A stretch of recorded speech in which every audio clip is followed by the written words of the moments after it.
Ribs fracture हो चुकी हैं, लेग्स में काफ़ी बार लग चुका है। सो सर साइकिलिंग करने में चैलेंजेस क्या होते हैं? Indian roads are quite risky for cycling. मेरा अभी तक 8 बार एक्सीडेंट हो चुका है। क्या बात कर रहे हैं? जैसे मेरे साथ कई बार हो चुका है कि हैंडल बार को ब्रश करते हुए निकल जाते हैं और फिर टक्कर मारने के बाद वो देखते भी नहीं है कि आप गिरे हैं या नहीं गिरे। उन पे 2 चार्ज लगाने चाहिए और उनका लाइसेंस कैंसिल करना चाहिए। पहला चार्ज उनका लगाना चाहिए अटेम्प्ट टू सुसाइड। वो सुसाइड करने निकले हैं क्योंकि आप मरने के लिए निकले हैं ना, रॉन्ग साइड आप आ रहे हैं तो। और दूसरा अटेम्प्ट टू मर्डर लगाना चाहिए। दूसरे को जान से मारने के लिए निकले हैं। पुलिस के लिए हेलमेट ना पहनो, चालान के लिए ना पहनो, अपने लिए भी मत पहनो। आपके साथ जो जिंदगियां जुड़ी हुई हैं ना, उनके लिए हेलमेट पहनो। तो सर आपने कहा कि आप एयरफोर्स में थे, किस पोजीशन पे थे वहाँ पे? मैं एज ए सार्जेंट था। मेरी लास्ट पोस्टिंग सियाचिन ग्लेशियर थी और -35 डिग्री में रहा हूँ मैं। मेरा मानना ये है कि जो आपकी प्राप्तियाँ, जो आपकी उपलब्धियाँ समाज को इफेक्ट नहीं करती, वो एक कागज़ का टुकड़ा है। जब आप सियाचिन में थे आपने बताया -35 डिग्री 35 डिग्री माइनस में आप रहते थे, वहाँ पे रहे हैं। वहाँ पे जब उतरते हैं तो एयरपोर्ट के ऊपर जो लिखा हुआ है हमारे कि climate is the biggest killer. वहाँ दुश्मन की गोली से इतना नहीं कैजुअलिटी होती जितना क्लाइमेट की वजह से होती है सियाचिन में। सियाचिन। तो वहाँ पे साइकिलिंग करते थे आप सियाचिन में? वहाँ तो पॉसिबल नहीं है, बिल्कुल पॉसिबल नहीं। ऑक्सीजन लेवल इतना कम होता है वहाँ। जनरली आपको उस क्लाइमेट में सर्वाइव करना ही एक बहुत बड़ी चुनौती है। खाना क्या खाते थे सियाचिन में? हर तरह का सामान मिलता है लेकिन ज़्यादातर पैक्ड फूड मिलता है। बहुत लाइफ बहुत ज़्यादा टफ रहा होगा। याद आती है कभी वहाँ की? देखिए, जो कुछ भी है क्रेडिट उन्हीं को जाता है।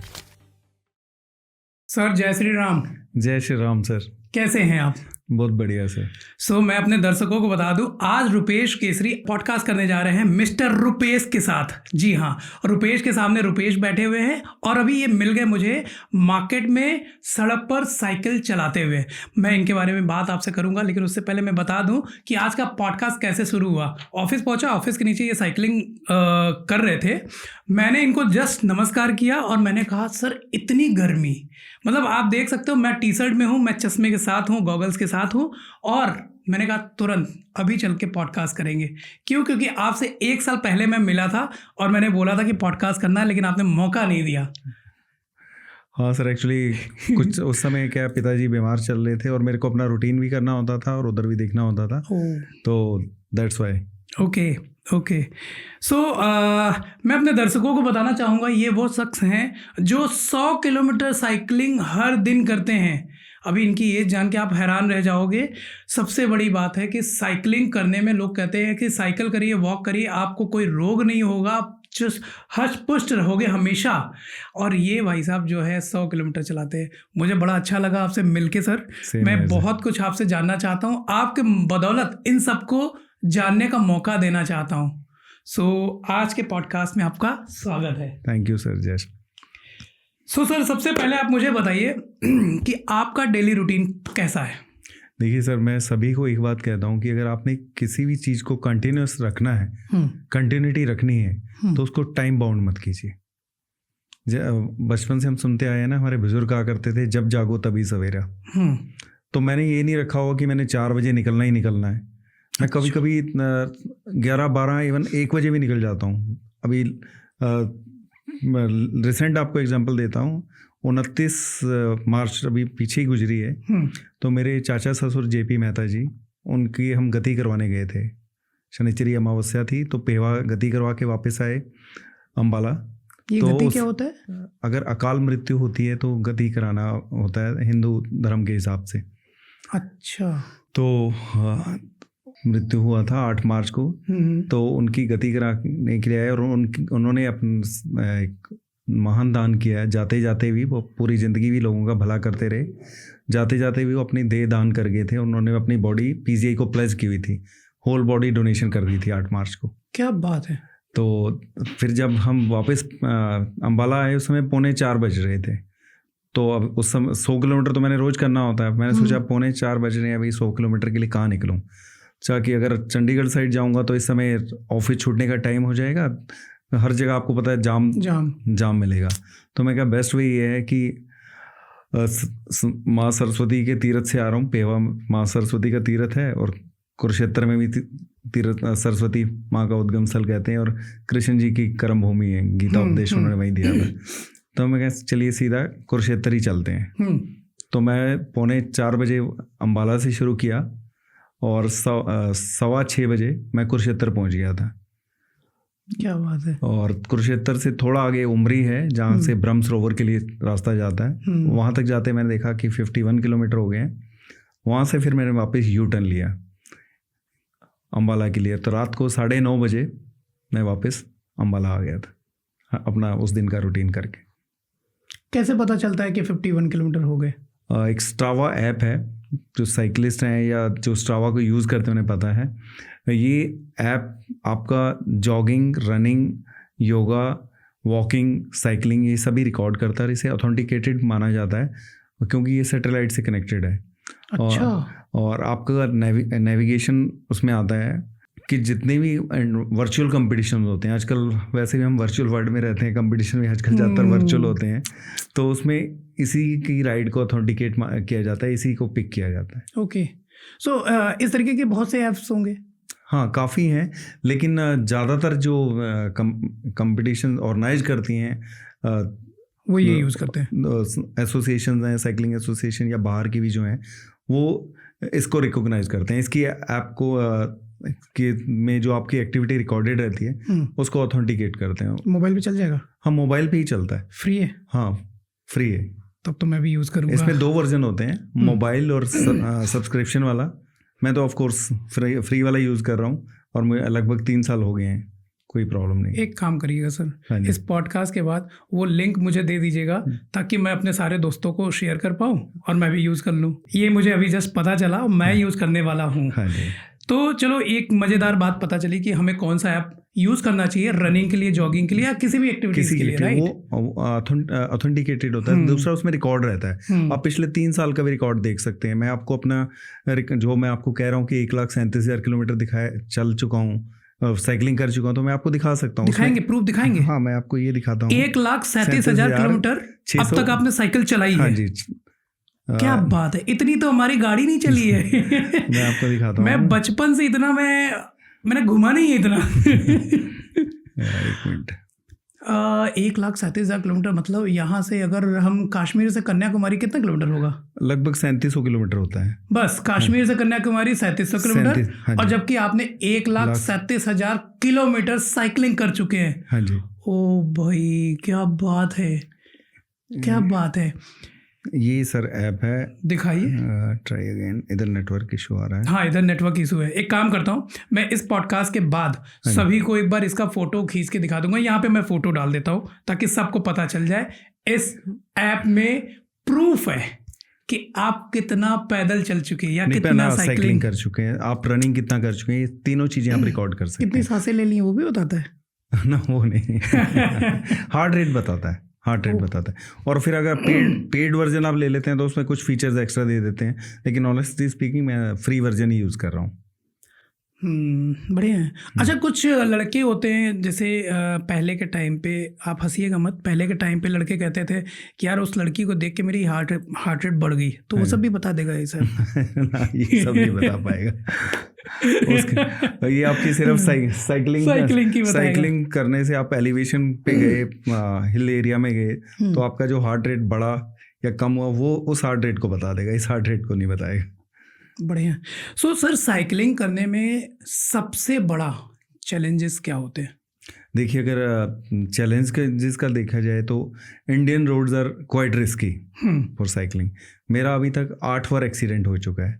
क्या बात कर रहे हैं? रिब्स फ्रैक्चर एक हो चुकी हैं, अपना लेग्स में काफ़ी बार लग चुका है, क्योंकि यहाँ पे साइकिलिस्ट को जितना बाहर रिस्पेक्ट दिया जाता है, जैसे मैं बाहर गया तो नहीं हूँ लेकिन सुना है और पढ़ा भी है कि पैदल और साइकिलिस्ट को सबसे ज़्यादा रिस्पेक्ट दिया जाता है। वो कहते हैं कि सड़क पे पहला हक पैदल चलने वाले का है और दूसरा हक साइकिलिस्ट का है। लेकिन यहाँ उल्टा है, यहाँ ये सोचते हैं लोग कि भाई रोड टैक्स तो ये लोग देते नहीं है तो इनका तो हक ही नहीं है, कैसे आ गए रोड पे, कैसे आ गए ये लोग। और साइकिलिंग वाले को तो बस ऐसे और साइकिल वाले हट मोस्ट ऑफ द टाइम ऐसा होता है। इवन रोडवेज की बसें, मतलब छोटी गाड़ियों को तो छोड़िए, रोडवेज की बसें भी कई बार क्या होता है कि आपका हैंडल बार को ब्रश करके जाती हैं। और सबसे बड़ी प्रॉब्लम ये है, मैं पंजाब और हरियाणा गवर्नमेंट से रिक्वेस्ट करना चाहूँगा, उनके जो ट्रांसपोर्ट मिनिस्टर्स हैं, कि जो प्रेशर हॉर्न लगा रखे हैं ना बसों में, वो बिल्कुल आपके सिर के ऊपर आके प्रेशर हॉर्न बजाते हैं कि आदमी चौंक के एकदम उनमें जाके टकराएगा। तो प्रेशर हॉर्न हटवा देने चाहिए जो पब्लिक ट्रांसपोर्ट है उनमें से। तो नॉइज पोल्यूशन भी करता है, नॉइज पोल्यूशन भी करते हैं। और दूसरा, एटलीस्ट अगर आप किसी साइकिलिस्ट को देख रहे हैं जा रहा है, तो कम से कम आपको एक सेफ डिस्टेंस लेके गुजरना चाहिए, क्योंकि वो आप ही के लिए साइकिल पे आया है, आपके एनवायरनमेंट की सुरक्षा के लिए साइकिल पे आया है। तो आप एटलीस्ट ज़्यादा नहीं तो 4 फुट का तो डिस्टेंस लेके उनके पास से गुजरिए। जबकि होता क्या है कि उनके, जैसे मेरे साथ कई बार हो चुका है कि हैंडल बार को ब्रश करते हुए निकल जाते हैं, और फिर टक्कर मारने के बाद वो देखते भी नहीं है कि आप गिरे या नहीं गिरे। अगर मैं आज जनरली बोलता हूँ कि इंसानियत आजकल जानवरों में रह गई है, इंसानों में बहुत कम है। क्या बात कही है। अगर एक जानवर का एक्सीडेंट हो जाता है, आप देखते हैं सभी जानवर इकट्ठे हो जाते हैं, इंसान को टक्कर मारता है और भाग जाता है, देखता भी नहीं वो किस हालत में है। जबकि अगर एक पशु पक्षी का एक्सीडेंट होता है तो सारे पशु पक्षी इकट्ठा हो जाते हैं वहाँ पे उसको देखने के लिए, उसका क्या हाल है। ट्रू। तो इंसानियत तो फिर उनमें हुई ना। हम तो 2 पाँव वाले जानवर हैं और वो 4 पैर वाले इंसान बन गए। और एक चीज़ और आजकल चल गया है कि अगर कोई एक्सीडेंट हो गया तो लोग रील पहले बनाना स्टार्ट करेंगे। हाँ। और सबसे बड़ा जो जोखिम है, मोबाइल तो जोखिम है ही है। मैं कई बार देखता हूँ, कार छोड़िए 2 व्हीलर वाले भी ऐसे मोबाइल यूज़ करते हुए जा रहे होते हैं जैसे वो अपने बेडरूम या ड्राइंग रूम में बैठे हुए हैं। आसपास की उनको बिल्कुल खबर नहीं होती, कार में भी और 2 व्हीलर में भी वो पूरा अपने मोबाइल में घुसे होते हैं। वो भी एक्सीडेंट का बहुत बड़ा रीज़न है। क्या अभी जब आप आए तो आपके यहाँ पे एक डिवाइस था, वो क्या था? वो ब्लूटूथ स्पीकर है, उससे मैं कॉल अटेंड कर सकता हूँ। और दूसरा जो चैलेंज, एक तो ये हो गया, दूसरा चैलेंज यहाँ पे road side wrong side driving बहुत ज़्यादा है। आपने भी ऑब्जर्व किया होगा, हरियाणा, पंजाब और यूपी स्पेशली 3-4 स्टेट तो इसके लिए नोटोरियस हैं। रॉन्ग साइड ड्राइविंग करके आते हैं, फिर वो उम्मीद करते हैं कि आप उनको जगह देने के लिए आप रोड के सेंटर में चले जाइए और उनको सेफ पैसेज दे दीजिए। जबकि होना ये चाहिए, अगर आप रॉन्ग साइड से आ रहे हो तो आप बाहर से जाइए ना। क्यों? आपको तो पीछे वाला नज़र आ रहा है, वाहन कौन सा आ रहा है, मुझे नहीं नज़र आ रहा ना पीछे वाला। मैं आपको बचाने के लिए अपनी लाइफ को रिस्क पे क्यों डालूं? और अगर आप उनको समझाने की कोशिश करते हैं तो लड़ने पे उतारू हो जाते हैं। तो इसका सोल्यूशन क्या है? इसका सोल्यूशन यही है, मैं पहले भी कई बार बोल चुका हूँ कि ना, जो रॉन्ग साइड ड्राइवर हैं उन पे 2 चार्ज लगाने चाहिए और उनका लाइसेंस कैंसिल करना चाहिए। पहला चार्ज उनका लगाना चाहिए अटेम्प्ट टू सुसाइड। वो सुसाइड करने निकले हैं क्योंकि आप मरने के लिए निकले हैं ना, रॉन्ग साइड आप आ रहे हैं तो। और दूसरा अटेम्प्ट टू मर्डर लगाना चाहिए, और दूसरे को जान से मारने के लिए निकले हैं। तो ऐसे आदमी को तो लाइसेंस जब्त करना ही चाहिए, लाइसेंस उनका कैंसिल करना चाहिए। क्योंकि हम लोग यहाँ दाएं बाएं थूक देते हैं, यूएसए, यूके या कनाडा में क्यों नहीं थूकते? पता है कि वहाँ चालान हो जाएगा। छोटा सा एग्जांपल आपको बता रहा हूँ, वहाँ चालान हो जाएगा, $5 देने पड़ेंगे। वहाँ हम फ़ोन पॉकेट से निकाल के पुलिस वाले के कान को नहीं लगा सकते कि तो थोड़ा बात कीजिए। वहाँ इन्फोर्समेंट स्ट्रिक्ट है, आपने गलती की तो भुगतना है। वो यहाँ पे भी होना चाहिए। जैसे यहाँ पे हेलमेट लगाते इसलिए केवल है कि चालान ना हो जाए, बाकी उसकी क्वालिटी का कोई भरोसा नहीं है। हेलमेट भी लगाते भी कहाँ हैं? ज़्यादातर मैं डेली कम से कम 20-25 लोगों को रोक के बोलता हूँ। ज़्यादातर लोगों ने बाजू में फंसाया होता है। हाँ, यहाँ पे हाँ। कि अगर पुलिस वाला नज़र आ जाएगा या कहीं नाका नज़र आ जाएगा तो फटाफट सिर पे पहन लेंगे। भाई अगर उससे पहले आपका एक्सीडेंट हो गया तो? वो एक्सीडेंट से नहीं डरते जनाब, वो डरते चालान से, 100 रुपये 500 रुपये के चालान से। सर एक्सीडेंट से सिर्फ हेलमेट आपको सिर्फ चालान या पुलिस के लिए नहीं पहनना चाहिए, अपने लिए भी नहीं पहनना चाहिए। मैं सभी को ये बोलता हूँ, हर इंसान अपने परिवार के लिए बहुत महत्वपूर्ण होता है, चाहे वो अपने महत्व को समझे या न समझे। उसके साथ बहुत सारे रिश्ते जुड़े होते हैं। एक इंसान के जाते ही कितने रिश्तों पे उसका असर आता है। ट्रू। तो उनको सोच के हेलमेट पहनना चाहिए। मैं सभी को लेक्चर देता हूँ तो यही कहता हूँ, पुलिस के लिए हेलमेट ना पहनो, चालान के लिए ना पहनो, अपने लिए भी मत पहनो, आपके साथ जो जिंदगियाँ जुड़ी हुई हैं ना उनके लिए हेलमेट पहनो। क्या हेलमेट पहनना साइकिल चलाते समय भी ज़रूरी है? बहुत ज़रूरी है सर। जैसे मैं आपको बताया, मेरा 8 बार एक्सीडेंट हो गया है और इसी हेलमेट की वजह से ही बचा हूँ। अभी रिसेंटली भी जो अब मैं हेलमेट पहन रहा हूँ, मेरे बचपन के दोस्त हैं मनोज, वो कनाडा गए थे, वो कनाडा से मेरे लिए हेलमेट ही लेके आए। Oh my God. देखिए, जब भी आप नॉर्मली गिरते हैं तो सबसे पहले आपका क्या टकराता है पार्ट, बॉडी पार्ट? सिर ही टकरा और सिर ही टकराता है मोस्टली। और सिर की चोट ही फैटल होती है। अगर आप आंकड़े निकाल के देखें तो सबसे ज़्यादा जो डेथ होती हैं एक्सीडेंटल, वो हेड इंजरी की वजह से होती हैं। तो अगर आप हेलमेट पहनते हैं तो कहीं ना कहीं आपके साथ जो जुड़ी जिंदगी हैं उनका भी बचाव कर रहे हैं आप। बिल्कुल बात सही है, क्योंकि सारी चीज़ें तो दो दो हैं। हाँ जी। हाथ दो हैं। हाँ जी। ये तो एक ही है ना। और इसे रिपेयर करना बड़ा मुश्किल भी है। सही बात है। और दूसरा देखिए, मैं कहता हूँ कि आप अपनी गाड़ी की सर्विस कराते हैं ना, आपको क्या डर होता है कि कहीं इंजन ना सीज हो जाए। हाँ। जनरली लोगों को ये होता है कि इंजन सीज हो गया तो 10-15-20 हज़ार रुपये एक्स्ट्रा लग जाएंगे। हर 2-3 महीने में सर्विस कराते हैं भाई गाड़ी की। आप नहीं कराते तो कंपनी वाले भी फ़ोन कर करके आपको दुखी कर देते हैं कि सर्विस कराओ, नहीं तो वारंटी सीज हो जाएगी। हाँ, ये भगवान ने भी तो आपको इतनी सुंदर गाड़ी दी है, इसकी सर्विस के बारे में कभी सोचते हैं? और ये इंजन सीज हो गया तो इसकी कोई रिपेयर नहीं है। कोई रिपेयर नहीं, फिर सीधा एक्सपायरी। तो इसके बारे में सोचिए ना। तो इसको कैसे रिपेयर करना चाहिए? खुद को टाइम दीजिए ना। गाड़ी को आप टाइम देते हैं ना, तो खुद को भी टाइम दीजिए। कोई भी एक्टिविटी जो आपको पसंद है, मैं सभी को साइकिलिंग नहीं करवा सकता। आप फुटबॉलर हैं तो सभी से फुटबॉल नहीं खिलवा सकते, क्रिकेटर हैं तो सभी को क्रिकेट नहीं खिलवा सकते।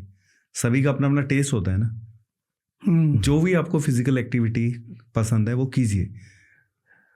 जो लाइफस्टाइल डिजीज आजकल हो रही है, मेन उसका कॉज ये है कि हम लोगों ने पसीना निकालना बंद कर दिया है। बॉडी सभी की कंफर्ट जोन में ही रहना चाहती है, चाहे वो बच्चे की है, चाहे बड़े की है, चाहे जवान की है। हमें उस कंफर्ट जोन से बाहर निकलना है। अगर आप खाने पीने को दोष देते हैं, और है भी है कि अडल्ट्रेशन आजकल बहुत बढ़ गई है, लेकिन अगर आप स्वेट आउट करते हैं तो बॉडी के टॉक्सिन्स निकल जाते हैं ना। अब टॉक्सिन्स तो निकाल नहीं रहे हैं। आपने अपनी ज़िंदगी को 4 दीवारों के अंदर कैद कर लिया है, which is the root cause of all the problem, lifestyle diseases. आप घर में भी 4 दीवारों में हैं, ऑफिस में भी 4 दीवारों में हैं। अभी हम ऑफिस बैठे हैं, आपका स्टूडियो 4 दीवारें ही है ना ये, दिन भर। और कारों में आप घूम रहे हैं, 4 दीवारें हैं। नाम को आप AC वाला जिम ज्वाइन करते हैं, ब्रांडेड होना चाहिए जिम, वहाँ आप साइकिल चलाते हैं लेकिन जाते कार में। और वो भी जिम वही देखते हैं कि वहाँ पे पसीना नहीं आना चाहिए। तो पसीना हम निकाल ही नहीं रहे हैं। अगर तो थोड़ा सा जिम में, हाँ जी, हम पैसे क्यों देते जिम वो में? स्टेटस सिंबल है ना। हम लोग जो छोटे थे, जस्ट जोकिंग, कि जब हम लोग छोटे थे तो गली का कुत्ता भी पकड़ के पाल लिया करते थे, लेकिन आजकल नहीं पालते ना। आजकल ब्रांड होना चाहिए हर जगह, उसमें golden retriever, labrador, pitbull, German shepherd, क्योंकि आपने क्या कुत्ता पाला हुआ है उससे भी स्टेटस पता चलता है। अब मजे की बात बताऊं आपको, जो उसको खिलाते हैं, जितना खाना खुद खाते हैं उससे कहीं ज़्यादा इन्वेस्टमेंट उसके खाने पे करते हैं। तो हर चीज़ हमने स्टेटस सिंबल से लिंक कर ली है।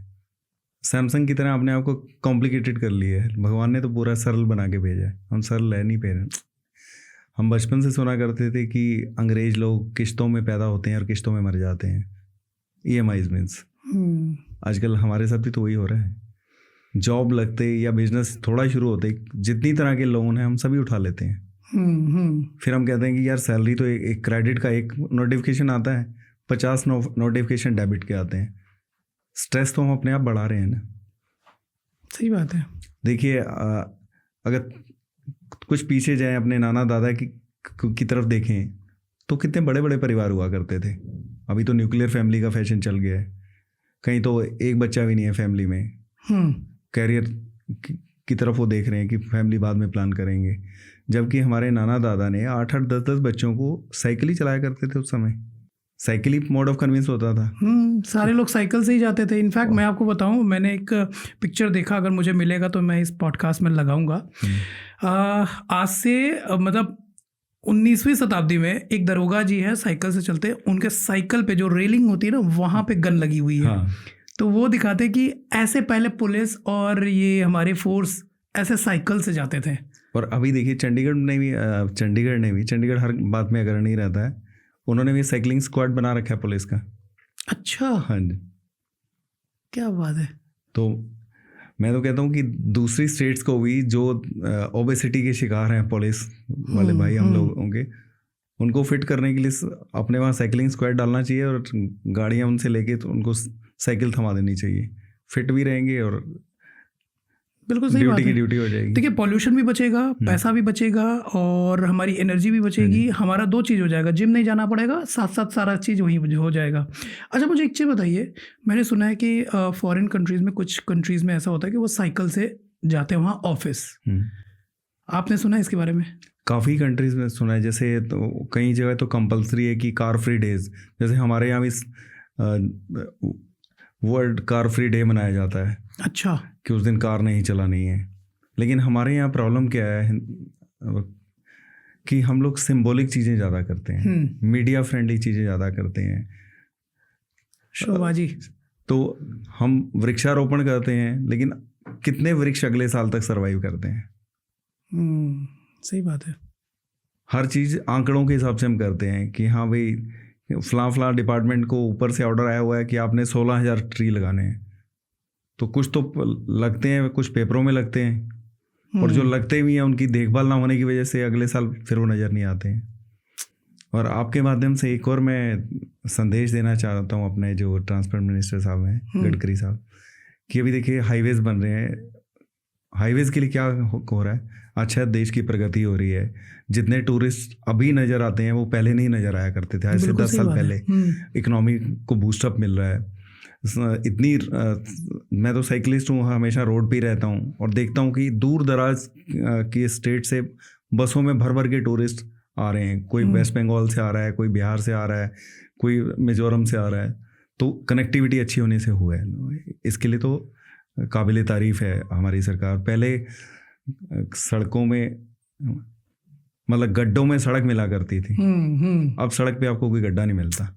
इवन विलेजेस में चले जाइए तो वहाँ भी लिंक रोड बहुत अच्छी बात है। इसकी तो तारीफ़ करना चाहूँगा, लेकिन साथ ही साथ एक छोटा सा सजेशन देना चाहूँगा कि अगर आप हाईवे के लिए एक्वायर करते हैं, लैंड एक्वायर करते हैं, हाईवे को आपने चौड़ा करना है, तो जनरली होता क्या है कि जो पुराने हाईवे हैं, आपने देखा होगा जो पुरानी स्टेट्स वगैरह में हैं या लिंक रोड्स हैं, उनके दोनों तरफ अच्छे खासे वृक्ष लगे हुए हैं। हाँ, लगे, जहाँ पे धूप भी ना परमिशन लेके नीचे आती है और आपको इतना सुकून मिलता है कि अगर दोपहर में भी जाएं, बाहर के टेम्परेचर वहाँ के टेम्परेचर में ज़मीन आसमान का फ़र्क होता है।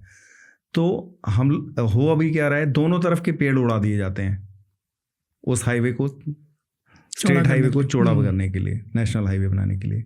तो उससे अच्छा ये किया जाए कि इन पेड़ों को एज इट इज रहने दिया जाए और जिस तरफ पेड़ नहीं है उस तरफ वाली ज़मीन को एक्वायर करके हाईवे को बढ़ाया जाए।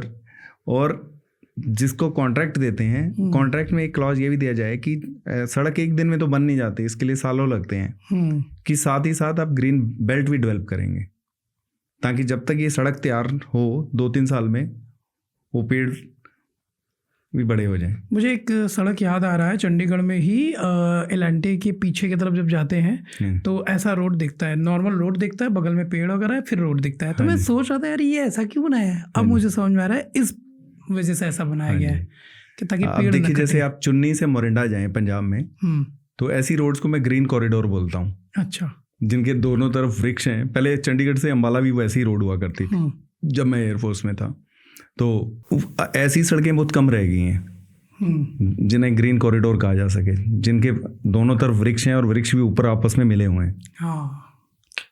और इधर अम्बाला आप जाइए, बरवाला से अम्बाला के लिए जाइए या हंडेसरा से अम्बाला के लिए जाइए कलर हेडी होते हुए, वहाँ भी ग्रीन टनल बनी हुई है, वो इतनी खूबसूरत है, दिखने में भी अच्छा, पॉल्यूशन और अभी पिछले साल में गया था पटियाला टू सरहंद टू पटियाला, वहाँ भी इतनी सुंदर रोड थी, लेकिन अभी पिछले महीने गया तो देख के बड़ा दुख लगा कि वो सारे वृक्ष उड़ा दिए गए हैं उसको चौड़ा करने के लिए। कितने सालों लगे होंगे उस वृक्षों को बनने के लिए। हम अपने आने वाली पीढ़ियों के लिए तो विनाश छोड़ के जा रहे हैं। सही बात है। सो आपने बताया कि आप एयर फोर्स में थे, किस पोजीशन पे थे? मैं एज ए सार्जेंट था। वहाँ भी मैं 12 साल बॉडी बिल्डिंग करता रहा हूँ, अपनी कमांड को रिप्रेजेंट किया करता था। तो फिजिकल एक्टिविटी का तो मुझे शुरू से शौक था, और मेरी लास्ट पोस्टिंग जो थी वो सियाचिन ग्लेशियर में थी। ओह माय गॉड, क्या बात है। जहाँ से मैंने प्री मैच्योर रिटायरमेंट ली थी 2006 में। सो ये नौकरी आपको साइकिलिंग की वजह से मिली थी या वहाँ से आपने साइकिलिंग सीखा? नहीं, देखिए साइकिल का मैं आपको बताऊं, मुझे बहुत प्यार था, क्योंकि मेरे पिताजी, देखिए चाहे ना अनचाहे आप पे प्रभाव तो अपने माता पिता का ही होता है, और हम अपने माता पिता को ही अपना रोल मॉडल मानते हैं।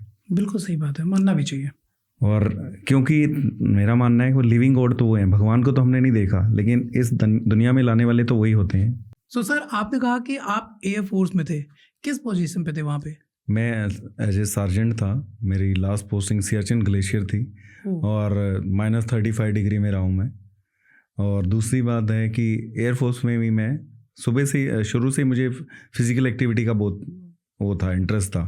तो वहाँ भी मैं भर्ती तो स्टोर कीपर हुआ था। मेरी लाइफ में डाइवर्सिफिकेशन बहुत रही है। जैसे मैंने ITI की फिटर ट्रेड में, उसके बाद एयरफोर्स में भर्ती हो गया स्टोर कीपर में मज़ा नहीं आया तो मैं ताइक्वांडो वगैरह शुरू कर दिया। उसमें मज़ा नहीं आया, बॉक्सिंग शुरू कर दी। तो बॉक्सिंग डैडी जी ने बोला नहीं, नाक की हड्डी निकाल देते हैं, बॉक्सिंग नहीं करनी है। तो 6 महीना मैंने ट्रेनिंग सेंटर में बॉक्सिंग की, तो फिर डैडी जी का कहना मान के मैंने बॉक्सिंग छोड़ दी।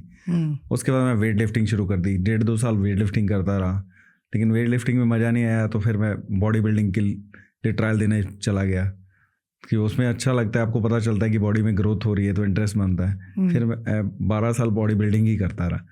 और तो ये आपको बता रहा हूँ कि लाइफ में काफ़ी चेंजेस आए। और मेरे साथ वाले जो हैं ज़्यादातर, जैसे मैंने 2006 में, उस समय जब मैंने एयरफोर्स छोड़ी मेरी उम्र 36 थी। अच्छा, उस समय तो लोगों की अभी कितनी उम्र है? 54। 18 साइकिलिंग कब स्टार्ट किया?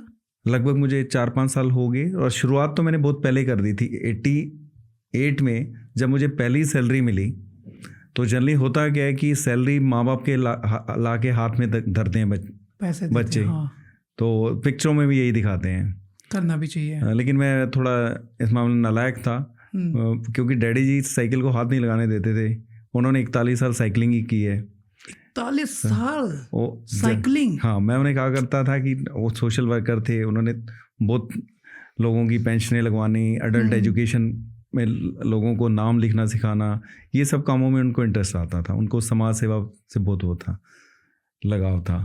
तो वही, जैसे अपने माँ बाप का प्रभाव पड़ता है, डॉक्टर्स के बच्चे डॉक्टर बनते हैं, लॉयर्स के बच्चे लॉयर बनते हैं, जनरली यही होता है। टीचर्स के बच्चे टीचर बनते हैं, पुलिस वालों के बच्चे पुलिस वाले बनते हैं, बिजनेसमैन का बच्चा बिजनेसमैन बन जाता है, क्योंकि बचपन से उस एनवायरनमेंट में रह रहे होते हैं ना। जैसे देखिए ना कि अमिताभ बच्चन जी के बेटे अभिषेक बच्चन एक्टर बन गए।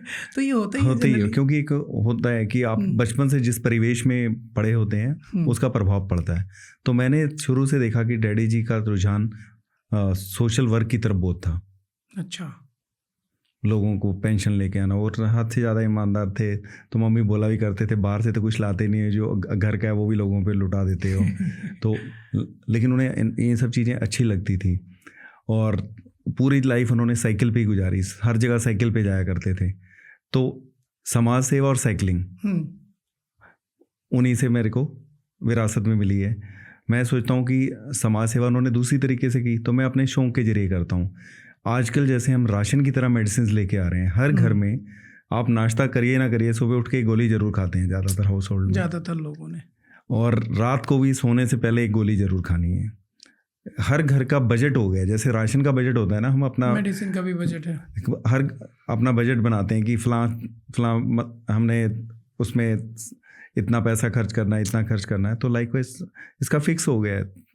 कम से कम भी गरीब से गरीब घर में भी 3-4-5 हज़ार की मेडिसिन आ ही जाती है महीने की। और ये तो शुक्र हो मोदी जी का कि उन्होंने ये शॉप्स खुलवा दी हैं, जो प्रधानमंत्री वाली जो मोदी शॉप्स वगैरह हैं, जन औषधि और उसमें काफ़ी लोगों को रिलीफ मिला है कि उनका जो दवाई वाला बजट था उसमें थोड़ा रिलीफ मिला है। लेकिन मैं कहता हूँ कि कारण क्या है कि दवाई भी हमें राशन की तरह लानी पड़ रही है। जो मैंने ऑब्जर्व किया उसका कारण जहाँ तक मुझे समझ आया कि हम लोगों ने पसीना निकालना बंद कर दिया है। अगर आप पसीना निकालते हैं किसी भी तरह से तो आपकी बॉडी से टॉक्सिन निकलते हैं। टॉक्सिन निकलेंगे तो आप लाइफस्टाइल डिजीज़ के शिकार नहीं होंगे। तो हम लोग अपनी लाइफ को कंफर्ट जोन में डाल दिए ज़रूरत से ज़्यादा, इसीलिए लॉन्गेविटी ऑफ लाइफ कम हुई है। हमारे नाना दादा 90-100 साल जिया करते थे, आजकल लेट 30s 40s में कार्डियक अरेस्ट हो रहे हैं। 7 साल की बच्ची के वो हार्ट अटैक हुआ है अभी स्कूल में। अभी काफ़ी वायरल हुआ है, एक वो दूल्हा शादी करने जा रहा है, घोड़ी के ऊपर ही उसको कार्डियक अरेस्ट हो गया, उसकी डेथ होगी। एक दुल्हन नाचते नाचते उसकी रील का नाचते चली गई, गिर गई। तो ये सारे कारण क्या है? इसका कारण ये है कि हम लोग इनएक्टिव हो गए हैं। तो मैंने सोचा कि अपने शौक़ को मैं थोड़ा सा परिवर्तन लाने के लिए समाज में यूज़ करूँगा कि हम लोग लेते ही लेते हैं, कुछ देते नहीं हैं। हर जगह ह्यूमन एक ऐसा है कि पूरी लाइफ एक्युमुलेशन में रहता है। We are always on receiving end, not on giving, whereas nature and every animal other than human being, they are always giving. जैसे गौ माता दूध देती है, गोबर भी उनका काम आता है, गोमूत्र काम आता है, हजारों बीमारियों के इलाज के लिए वो यूज़ किया जाता है। लेकिन हम हमेशा लेना चाहते हैं। तो मैं सोचा कि थोड़ा सा अगर मैं योगदान दे पाऊँ, अगर 2 लोगों की ज़िंदगी में चेंज ले आया तो मेरा आज का दिन सफल है। तो यही मैंने मिशन बनाया हुआ है। मैं लोगों को एक तो हेलमेट के लिए बहुत टोकता हूँ और दूसरा फिज़िकल एक्टिविटी के लिए। मैं कहता हूँ कि जो आपको पसंद है आप कीजिए, अपने लिए 45 मिनट 50 मिनट ज़रूर निकालिए। जनरली जब उन्हें बोला जाता है कि अपने लिए टाइम निकालो तो ज़्यादा लोगों का पता है, मतलब आपको काउंटर क्वेश्चन आंसर उनका मिलता है कि हमारे पास टाइम नहीं है। तो मैं उनको कहता हूँ कि जब आप हॉस्पिटल पहुँच जाते हैं तब कहाँ से टाइम निकालते हैं? और टाइम तो सबके पास उतना ही है, 24 घंटे ही टाइम आप तब भी निकालते हैं ना, तब खाली आप ही टाइम नहीं निकालते हैं, आपका पूरा परिवार टाइम निकालता है। हाँ, दोस्त भी निकाल के आता है। और उस समय तो अटेंडेंस लगाने की होड़ लगी होती है। जो वैसे कभी आपसे मिलने नहीं आया होता वो आईसीयू के टाइम में वो लड़ रहा होता है बाहर के गार्ड के साथ, मैंने मिलना है, मैं इतनी दूर से आया हूँ। जब आप सही होते हैं तब तो कोई मिलने नहीं आता, लेकिन उस समय अटेंडेंस जाहिर करना ज़रूरी होता है। और दूसरा तो आप ऐसे उस समय आप अपने असेट्स भी सेल आउट करते हैं। हमारे गुरदास मान जी ने भी कहा है और भगवंत मान जी ने भी, सीएम ने, कि बाकी दी गल्लां बाद विच पहला सेहत जरूरी है। लेकिन हम कहते हैं करते नहीं हैं। तो सोचता हूँ कि स्कूल कॉलेजेस भी जाता रहता हूँ, लोगों से भी इंटरेक्ट करता हूँ, सोचता हूँ कि अगर किसी के जीवन में थोड़ा सा बदलाव ला पाया तो यही मेरी प्राप्ति होगी। मेरा मानना ये है कि हम गिनीज में नाम लिखा दें या किसी में नाम लिखा दें, उसका समाज पे क्या फ़र्क पड़ रहा है? मान लीजिए मैं गिनीज वर्ल्ड रिकॉर्ड होल्डर हूँ, तो मैं हूँ ना, समाज को उससे क्या फ़र्क पड़ रहा है? समाज पे क्या इम्पैक्ट ला रहे हैं? मेरा मानना ये है कि जो आपकी प्राप्तियाँ, जो आपकी उपलब्धियाँ समाज को इफ़ेक्ट नहीं करती, वो एक कागज़ का टुकड़ा है। वो सिर्फ आप अपने लिए खुश हो रहे हैं, तो कागज़ के टुकड़े इकट्ठे करके क्या फ़ायदा है? लेके तो कुछ नहीं जाना है। सही बात है। जब आप सियाचिन में थे, आपने बताया -35 डिग्री 35 डिग्री माइनस में आप रहते थे, वहाँ पे रहे हैं।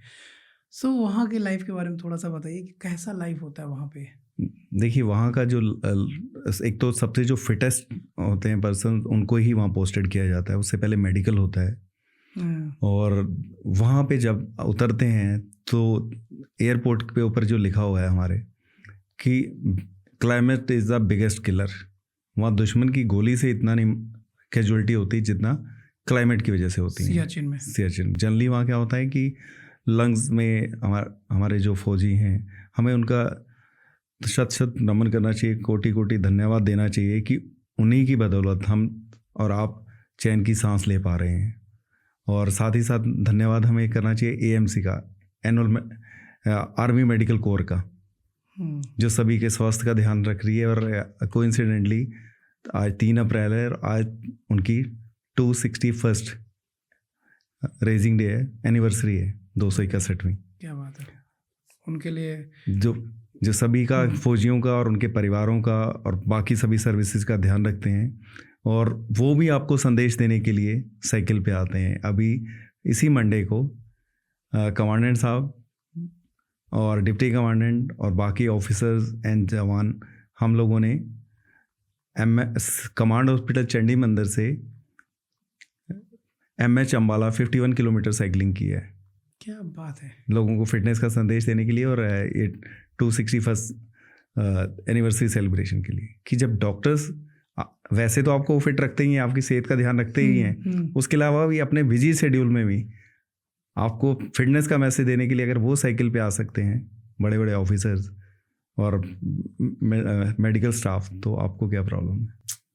तो वहाँ पे साइकिलिंग करते थे आप सियाचिन में? वहाँ तो पॉसिबल नहीं है, बिल्कुल पॉसिबल, क्योंकि वहाँ ऑक्सीजन लेवल इतना कम होता है। वहाँ जनरली आपको प्री फैब्रिकेटेड स्ट्रक्चर्स होते हैं, वहीं पे रहना होता है, क्योंकि वहाँ पे स्नोफॉल ज़्यादा होती है और बारिश भी कम होती है।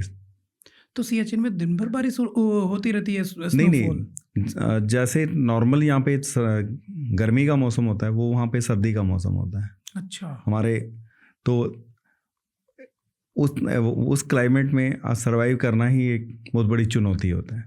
जब सर्दियाँ शुरू होती हैं तो बिकॉज ऑफ क्लाइमेट काफ़ी कैजुअलिटीज़ होनी शुरू हो जाती हैं। मैंने सुना है कि शायद वहाँ पे एक पर्टिकुलर टाइम पीरियड तक ही किसी एक जवान को रखा जाता है केवल वहाँ पे सियाचिन में, मतलब ऐसा नहीं कि आप बहुत लॉन्ग टाइम तक नहीं। देखिए अपना अपना सभी का होता है, अपने अपने यूनिट्स का, कोई 1 साल के लिए करते हैं, कोई 2 साल, वो अच्छा। ये हमारे हेडक्वार्टर का डिसीजन होता है कि किसको कहाँ तक रखना है।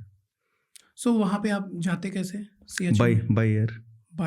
इंडियन एयरफोर्स आपको छोड़ेगी वहाँ पे और सारा उनका टेक केयर होता है। इंडियन एयरफोर्स तो बॉर्डर लाइफ लाइन आप कह सकते हैं, बॉर्डर पे है को ड्रॉपिंग करना सामान की एज वेल एज ट्रुप्स की, वो सारा इंडियन एयरफोर्स का काम है। खाना क्या खाते थे सियाचिन में? वहाँ जनरली हर तरह का सामान मिलता है, लेकिन ज़्यादातर पैक्ड फूड मिलता है। अच्छा। बहुत लाइफ बहुत ज़्यादा टफ रहा होगा। हाँ जी। याद आती है कभी वहाँ की? देखिए, जो कुछ भी है क्रेडिट उन्हीं को जाता है। जैसे अभी ये जो मोदी जी ने स्कीम शुरू की है, वायुवीर, अग्निवीर वगैरह, तो बहुत अच्छी स्कीम है। क्योंकि पहले हम बोला करते थे, या आपने देखा है कि कहीं वेस्टर्न कंट्रीज़ में, या इजराइल है, वहाँ कंपलसरी है कि आपको मिलिट्री सर्विस करनी है। हाँ। तो मिलिट्री सर्विस करने, आप एक सिविलियन, और अगर आप तो पॉडकास्ट करते हैं, लोगों के इंटरव्यू लेते रहते हैं, आपने देखा होगा अगर कि डिफेंस वाले की लाइफ और सिविलियन की लाइफ में ज़मीन आसमान का फ़र्क होता है। उनका कमिटमेंट लेवल, उनका वैल्यूज, एथिक्स वो डिफरेंट होते हैं। तो अगर कोई 2-4 साल सर्विस करके आ जाता है तो उसका पूरा ज़िंदगी को देखने का, लोगों को देखने का नज़रिया बदल जाता है। ह्यूमन बीइंग को वैल्यू देते हैं, और वहाँ हम हिंदुस्तानी होते हैं। तो ये वायुवीर क्या है, थोड़ा सा बताइएगा प्लीज़। इसमें देखिए वही है कि आपको 4 साल के लिए वो रखा जाएगा डिफेंस में, और उसके बाद उसमें से सर्टेन जो करना चाहेंगे या उनके पैरामीटर्स पे एलिजिबल होंगे, उनको मर्ज कर लिया जाएगा, बाकी को एक हैंडसम अमाउंट देके रिटायर कर दिया जाएगा। तो एक तरीके से इसे हम कह सकते हैं जैसे कि हमारे कॉर्पोरेट लाइफ में इंटर्न्स होते हैं। जी हाँ, ट्रेनी। तो आपको पूरा आर्मी का एक्सपोजर जब मिल गया, आपको एक स्टैम्प लग गया है कि यू आर एक्स एयरफोर्स या एक्स आर्मी, तो कॉर्पोरेट वर्ल्ड भी या स्टेट गवर्नमेंट भी आपको हंस के अपने आप में मर्ज करता है। ये तो बड़ी अच्छी बात आपने बताई। तो मतलब अग्निवीर एक सुना था मैंने, ये भी वैसे ही होता है? सेम है। ओके, तो वायुवीर, अग्निवीर और कौन सा? नेवल का ये है ना, तीनों का मेन तो ये है कि 4 साल में एक तो देखिए आपको एक ट्रेंड किया जा रहा है डिफरेंट ट्रेड्स में। दूसरा है कि बाहर जब आप आएंगे, जैसे हरियाणा गवर्नमेंट ने कहा है कि वो सभी को अपना उसमें मर्ज करेंगे जितने भी रिटायर होंगे। अच्छा। और बड़े बड़े कॉर्पोरेट हाउसेस भी they are more than happy to take you in, कि उन्हें पता है कि एक सिविलियन को लेना है और एक एक्सपीरियंस डिफेंस पर्सनल को लेना, तो जमीन आसमान का फर्क रहेगा। फर्क है, मतलब एक प्रॉपर उनका लाइफस्टाइल हो जाता है।